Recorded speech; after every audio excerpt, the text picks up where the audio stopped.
এবার লেবানন থেকে সরে যেতে ইসরায়েলকে কড়া হুঁশিয়ারি দিল ইরান। এর আগে যুক্তরাষ্ট্রের চাপে লেবাননে যুদ্ধবন্ধ করার সিদ্ধান্ত নেয় ইসরায়েল, কিন্তু লেবাননে স্থায়ী সেনা প্রত্যাহারে এখন অবধি কোনো সিদ্ধান্ত জানায়নি দেশটি। ইরানের এক সিদ্ধান্তে লেবাননে যুদ্ধবন্ধ করে দখলদার রাষ্ট্রটি। এবার যদি ইরানের সতর্কতার পরও লেবানন থেকে ইসরায়েল সরে না দাঁড়ায়, তবে কি এবার আঙুল বাঁকা করতে বাধ্য হবে ইরান?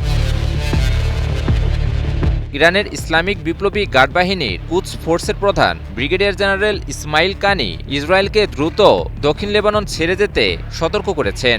এখন ইসরায়েলের সামনে মাত্র দুটি পথ খোলা আছে বলে জানান তিনি। ইসমাইল কানি বলেন, হয় লেবানন থেকে ইসরায়েলকে স্বেচ্ছায় সরে যেতে হবে, নয়তো সেখান থেকে তাদেরকে জোরপূর্বক বিতাড়িত করা হবে। সামাজিক যোগাযোগ মাধ্যম এক্সে এক পোস্টে ইসমাইল কানি বলেন, ইসরায়েল যদি তার আগ্রাসন ও দখলদারিত্ব অব্যাহত রাখে, তবে তাদের অপমান ও পরাজয়ের সাথে বিতাড়িত করা হবে। ২০০০ সালে লেবানন থেকে ইসরায়েলের নিঃশর্ত প্রত্যাহারের পুনরাবৃত্তির মুখোমুখি হতে হবে। ২২ বছরের দখলদারিত্বের পর ২০০০ সালের ২৫শে মে লেবাননের দক্ষিণাঞ্চল থেকে নিজেদের সেনাদের প্রত্যাহার করে নেয় ইসরায়েল। কানি সেই ঘটনাটির দিকেই ইঙ্গিত করে বলেন, ইসরায়েল যদি দক্ষিণ লেবানন থেকে সরে না যায়, তবে ২০০০ সালের সেই মহাকাব্যের পুনরাবৃত্তি ঘটবে। কানি বলেন, সে সময়ে তোমরা লেবাননের ভূমি থেকে লজ্জাজনকভাবে পালিয়েছিলে। সিদ্ধান্ত এখন সম্পূর্ণ তোমাদের উপর। সুইজারল্যান্ডে ইরান যুক্তরাষ্ট্র আলোচনাতেও হরমুজ প্রণালী, জব্দকৃত অর্থ ছাড় এবং লেবানন ইস্যুসহ আরও কিছু বিষয়ে আলোচনার অগ্রগতি হয়েছে বলে জানা যায়। তবে ইরানের পররাষ্ট্রমন্ত্রী আব্বাস আরাকচির মতে, লেবাননে সফলভাবে যুদ্ধবিরতি বাস্তবায়ন করা হবে আলোচনার আসল পরীক্ষা।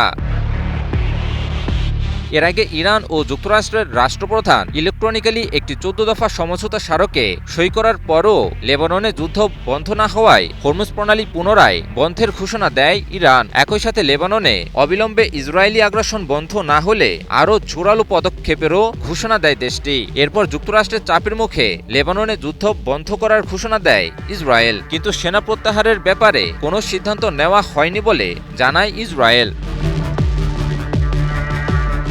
বিশ্লেষকদের মতে, ইরান যুক্তরাষ্ট্র শান্তি চুক্তির পথে অন্যতম বড় বিষয় হতে পারে লেবানন ইস্যু। লেবাননে বারবার আগ্রাসন চালিয়ে ইরান যুক্তরাষ্ট্র চুক্তির পথে বাধা সৃষ্টি করে যাচ্ছে ইসরায়েল। যুক্তরাষ্ট্রের চাপে আপাতত লেবাননে আগ্রাসন থামিয়েছে ইসরায়েল, কিন্তু এই অবস্থা কতদিন বজায় থাকবে তার উপর পুরো পরিস্থিতি নির্ভর করছে বলে জানিয়েছেন বিশ্লেষকেরা। লেবানন ইস্যুকে ঘিরে সম্প্রতি যুদ্ধেও জড়ায় ইরান ও ইসরায়েল। লেবাননের রাজধানীতে ইসরায়েলের হামলার জেরে ইসরায়েলি ভূখণ্ডে ভয়াবহ মিসাইল হামলা চালায় ইরান। ফলে ইরানের সতর্কবার্তা অগ্রাহ্য করে ইসরায়েল লেবাননে আবারও আগ্রাসনের পথে হাঁটলে শান্তি আলোচনা আবারও ব্যর্থ হওয়ার পাশাপাশি মধ্যপ্রাচ্য ভয়াবহ যুদ্ধেও জড়িয়ে পড়তে পারে বলে শঙ্কা প্রকাশ করেন বিভিন্ন আন্তর্জাতিক বিশ্লেষকেরা। ইমন আলী, নিউজ 24।